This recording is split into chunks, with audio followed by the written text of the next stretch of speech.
I was in the middle of a contract review when my brother walked through the front door of my clinic like he owned the place. Not knocked, not called ahead, just walked in, my mother right behind him, both of them dressed like they were attending a board meeting, not barging into a physiotherapy clinic in the middle of a Tuesday afternoon with 4 patients in the waiting room.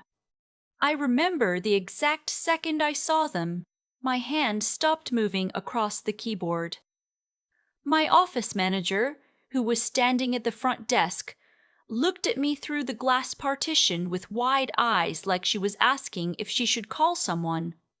I gave her a small shake of my head. I wasn't ready to cause a scene. Not yet. My brother smiled at me the way he always did. That particular smile that never quite reached his eyes, the one that meant he wanted something. He sat down in one of the waiting room chairs without being invited, crossed one leg over the other, and pulled out his phone like he had all the time in the world. My mother stood near the door. She looked around my clinic. The reception area I'd redesigned twice, the treatment rooms down the hall, the new equipment I'd spent 3 years paying off, and she nodded slowly, not impressed, appraising, like she was pricing out what everything was worth. I finished the sentence I was typing, saved the file, and went out to meet them. "We need to talk," my brother said before I could get a word in, privately. "I have patience," I said. "It won't take long." "It never takes long." That's what he always said, right before it took all afternoon and left me feeling like I'd been wrung out and hung to dry. I brought them into my office. My mother sat down without being asked. My brother closed the door. Let me back up, because none of this makes sense without the full picture. I grew up in a small city outside of Ottawa, the kind of place where everyone knew your family name and your family name meant something, or at least my parents believed it did. My father worked in municipal administration for 30 years. My mother ran the household and ran it like a corporation, with my brother at the center of every decision she ever made. My brother is 4 years older than me. Growing up, he was the one my parents talked about at dinner, the one whose hockey games my father drove 2 hours to watch, the one whose university application my mother spent 3 weeks perfecting. I was the one who figured things out on my own, not because my parents were unkind, but because they were simply focused elsewhere. I don't say this with bitterness anymore. I used to. For a long time, every achievement I had felt like it existed in a vacuum, because no one in my family seemed particularly interested in witnessing it. I got into Queen's University on a full merit scholarship. My mother asked me if I was sure I wanted to move that far from home. I graduated at the top of my program. My father said that was good and then asked me if I'd heard that my brother had been promoted at work. My brother worked in sales. He was fine at it. Not exceptional, but fine. He'd been promoted once in 7 years, which in the world of medical supplies sales was not exactly a meteoric rise. But to my parents, everything he did was evidence of his potential. I finished my doctorate in physical rehabilitation, did my clinical hours in Toronto, moved back to Ontario, and opened my own clinic when I was 29 years old. I scraped together my savings, took out an SBA equivalent loan through BDC, rented a space in a medical building in Kanata, and built something from nothing.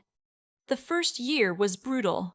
I was working 70-hour weeks, handling billing, intake, treatment, scheduling, and equipment maintenance all at once because I couldn't afford to hire anyone full-time. I ate a lot of rice and grocery store sushi. I missed 2 Christmases because I couldn't afford to take the time off. My family's response to all of this was mostly silence. My mother visited once in that first year, looked around, said the waiting room felt cold, and suggested I add some family photos to make it feel more welcoming. My brother texted me a thumbs-up emoji when I told him I'd finally broken even. That was it.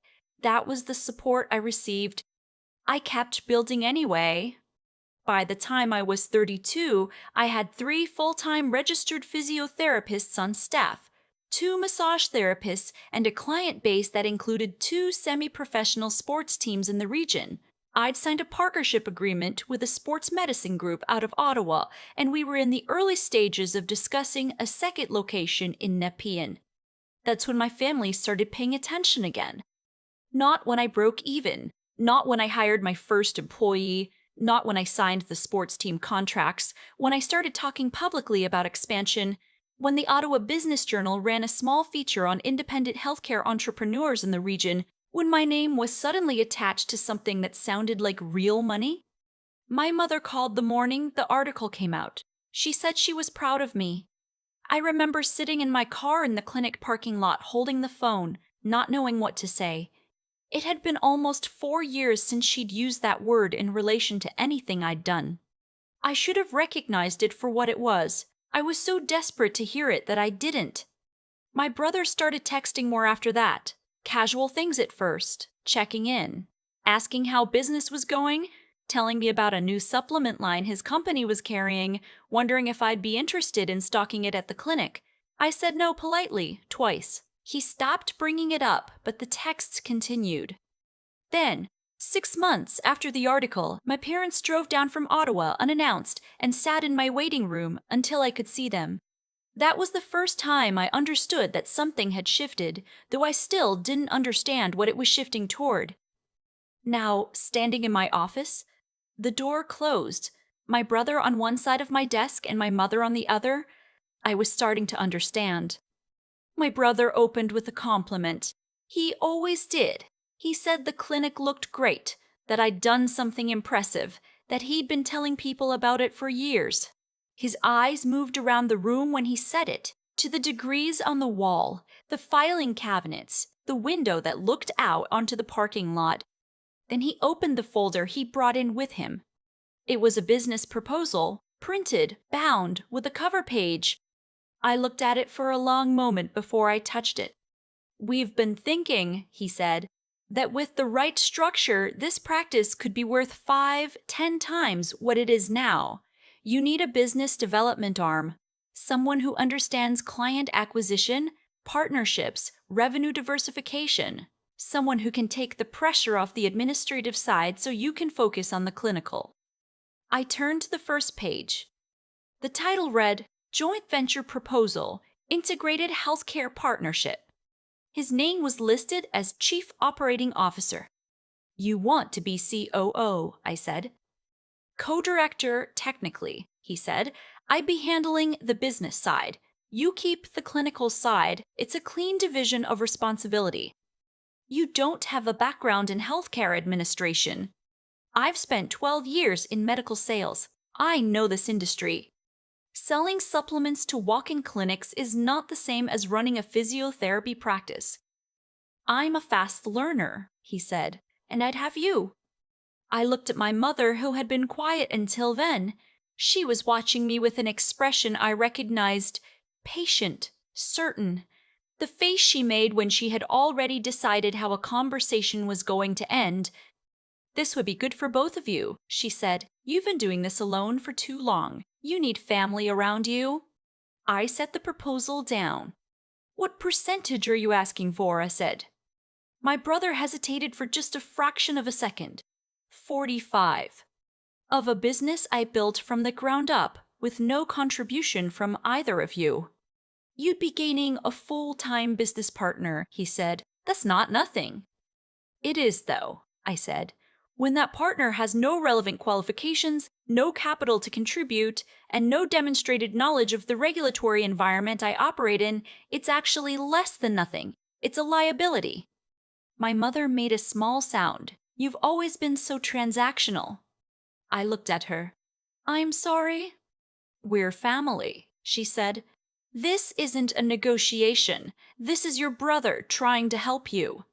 He's asking for 45% of my business. He's asking to be involved. There's a difference." I don't know what I expected. I think somewhere underneath all of it, I'd hoped they would be reasonable. That this would turn out to be a misunderstanding, something I could talk through and resolve without it meaning what I was afraid it meant. But watching my mother's face, the certainty in it, The complete absence of any recognition that there was something wrong with what they were asking. I understood that they had rehearsed this, they had talked it through, they had come here believing I would say yes. "I need you both to leave," I said. My brother looked up. "We haven't finished." "We have," I said. "I have patience. I need you to go." My mother stood slowly. She picked up her bag and looked at me for a long moment. "You're going to regret this," she said. "You can't run a business on pride." "I've been doing exactly that for 4 years," I said. "I'm going to ask you not to come to my clinic unannounced again." They left. I sat in my office for about 3 minutes, not moving, listening to the sound of the HVAC system and a patient's voice somewhere down the hall. Then I washed my hands, went out to the treatment room, and finished the rest of my afternoon. I thought that was the end of it. It wasn't. The next 2 months were quiet, which in hindsight I should have recognized as a warning. My mother texted occasionally, short, civil messages, nothing that referenced our conversation. My brother went silent entirely, which was unusual enough that I noticed it, but chalked it up to wounded pride. Then I started hearing things. The first was from my sports medicine partner, who mentioned in passing that someone had called his office asking about our arrangement, specifically whether the partnership was fully formalized and whether there were any concerns about clinical governance. He'd thought it was a routine inquiry. He'd said everything was fine, but he mentioned it to me and something cold settled in my chest. The second was from a colleague at a networking event, someone I knew from our mutual work with a local women's health initiative.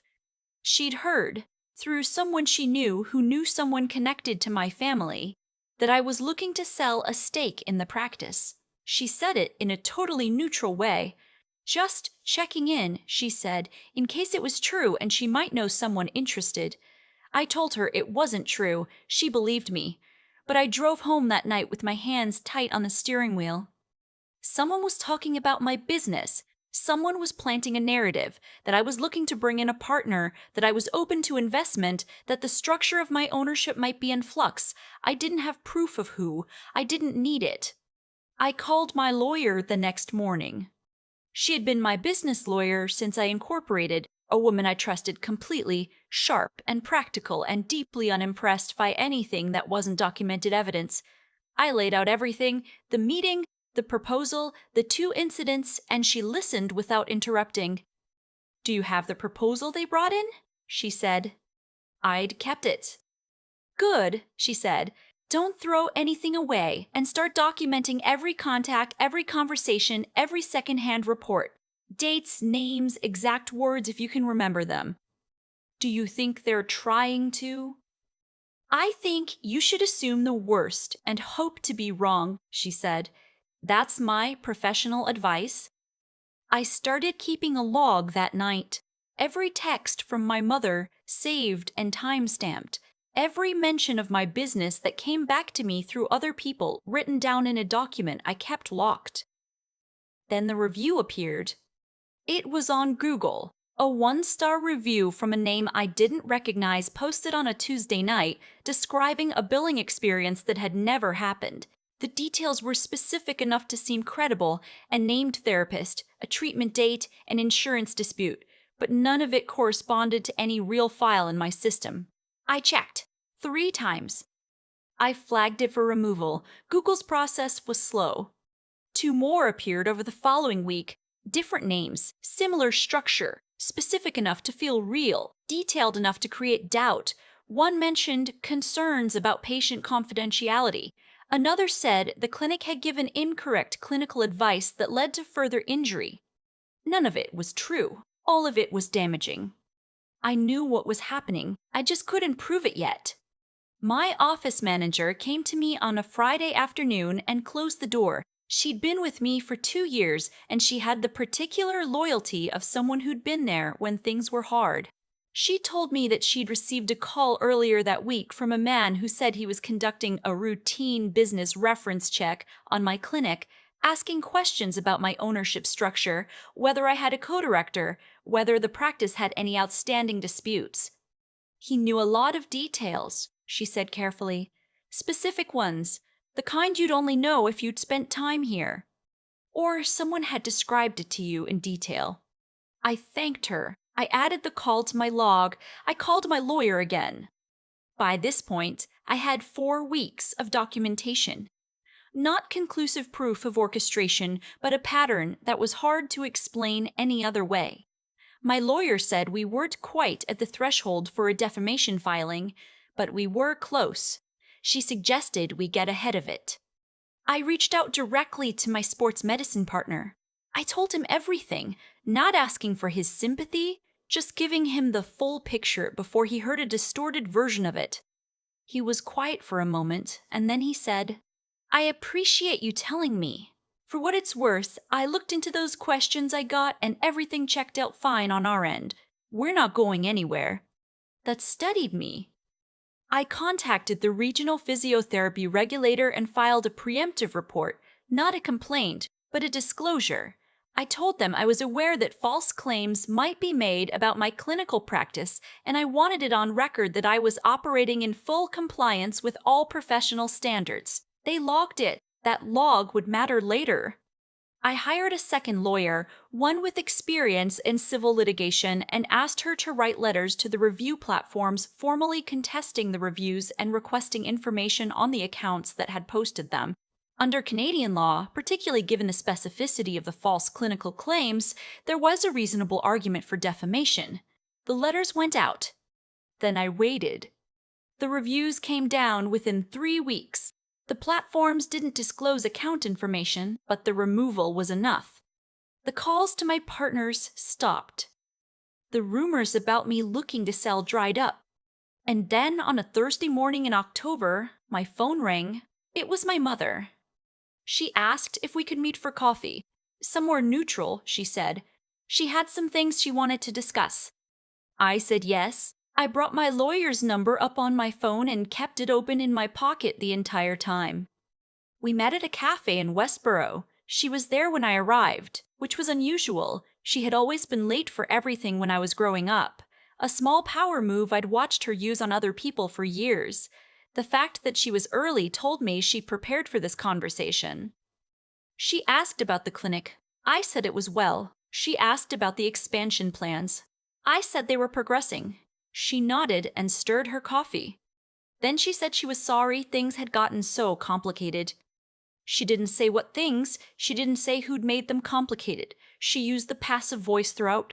Things happened, there were misunderstandings, it got out of hand. I let her finish. "I want you to know," she said, "that your brother was genuinely trying to help. He's been going through a difficult period. His position was eliminated in September." There it was. I looked at her. "He lost his job," I said. "It wasn't his fault. The company restructured." "And the proposal," I said carefully, "the one he brought to my clinic in August, was that before or after he knew his position was being eliminated?" She looked at her coffee cup. "Before. It was before. I could see it in the way she didn't answer. He had known he was losing his job, and he had come to my clinic with a bound proposal and asked for 45% of what I had built. And when I'd said no, someone had started making calls and posting reviews and whispering into the ears of my professional contacts. I sat with that for a moment. "I understand that he's in a hard position," I said. "I genuinely do. Losing a job is hard. But what happened after I said no? The calls, the reviews, the campaign to undermine my professional reputation, I can't set that aside." She looked up. "You can't prove any of that." "I documented everything," I said. "Every call, every review, every secondhand report, dated and detailed. I've shared it with 2 lawyers and filed a disclosure with the college. Whether I pursue it legally depends entirely on what happens from here." She was quiet for a long time. "I want you to be careful," I said, and I kept my voice level, "because if anything else happens to my practice or my professional standing, I will be prepared to pursue every legal option available to me That means potential defamation proceedings. That means civil claims for business interference. And that means everything documented going to discovery. I'm not saying this to be cruel. I'm saying it so we're both very clear on where things stand. She nodded once. Small. The way you nod when you've lost the thread of an argument you thought you'd already won. I'd paid for my own coffee, said goodbye, and walked out into the October cold. My brother called me once after that, about 2 months later. He said he'd heard I was doing well. I said I was. He said maybe we could have dinner sometime. I said maybe. I didn't follow up on it, and he didn't either. My mother and I have something now that I wouldn't exactly call a relationship, but it's not nothing. We talk occasionally. She doesn't come to my clinic unannounced. She doesn't mention the proposal. The Nepean location opened the following spring. I signed the lease on a Tuesday, hired a clinic director by the end of the month, and had our first patients through the door 6 weeks later. My office manager drove down from the Kanata location to help set up the waiting room. We ordered Thai food and sat on the floor surrounded by unopened furniture boxes, and she made a toast with paper cups of ginger ale. That's the thing no one tells you about building something on your own. There are people along the way, not family sometimes, but people who show up and stay, who don't ask for 45%, who help you set up a waiting room on a Tuesday night and toast your success with paper cups. I thought about my mother's voice that day in the cafe. You can't run a business on pride. Maybe not.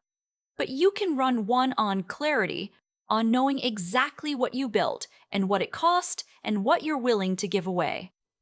I know the answer to that last one now. Nothing that isn't earned. I've thought about that Tuesday afternoon a lot since then, not with anger anymore, mostly with a kind of quiet clarity that took a long time to arrive.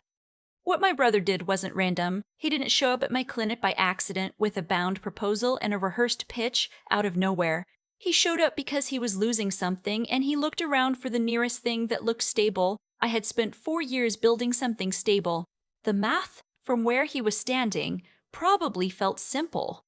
What I keep coming back to is the question of what I actually did right. Not in the legal sense. The documentation, the lawyers, the letters. Though all of that mattered, I mean something earlier than that. Something quieter. I didn't say yes when everything in me wanted the conversation to be over. That's harder than it sounds. When your mother is sitting across your desk telling you that you've always been too transactional, that your brother just wants to help, that family shouldn't feel like a negotiation, there's a part of you that wants to fold. Not because you agree, but because disagreeing has a cost, and you've been paying that cost your whole life and you're tired. I didn't fold. Not because I was fearless, but because I had spent long enough building something real to know what it would mean to hand any of it away to someone who hadn't earned it. That knowing, that bone-deep understanding of what the work had actually cost, was the thing that held me steady in that room. Not anger, not pride, just clarity about what was true. And then when things started unraveling, the calls to my partners, the fake reviews, the whisper campaign, I did the only thing that actually works in situations like that. I documented. I called people I trusted. I told the truth to the people who needed to hear it before they heard a distorted version. I didn't go quiet and hope it would resolve itself, and I didn't blow it up publicly. I built a record, and I let the record speak. There's something I want to say to anyone who recognizes something of their own life in this story. The people who try to take from you, they're rarely evil in some dramatic sense. They're usually just frightened and undisciplined and convinced that the rules don't apply to them when they're desperate enough. Understanding that doesn't mean you let them. It means you don't have to hate them in order to stop them. What protected me wasn't luck. It was the same thing that built the clinic in the first place, a willingness to do the work that other people don't want to do, to think clearly under pressure instead of reacting, and to hold a line even when holding it is uncomfortable. Those 3 things, doing right by the people who depend on you, thinking before you act, and staying standing when it would be easier to sit down, they don't always produce dramatic moments. Most of the time, they just produce a quiet Thursday morning where you sign a lease on a second location and order Thai food with someone who has never once asked you for anything you didn't freely give. My mother was wrong about one thing. You can absolutely run a business on clarity, on knowing what you built, what it cost, and what it's worth. I know all three of those numbers now. I'm not selling.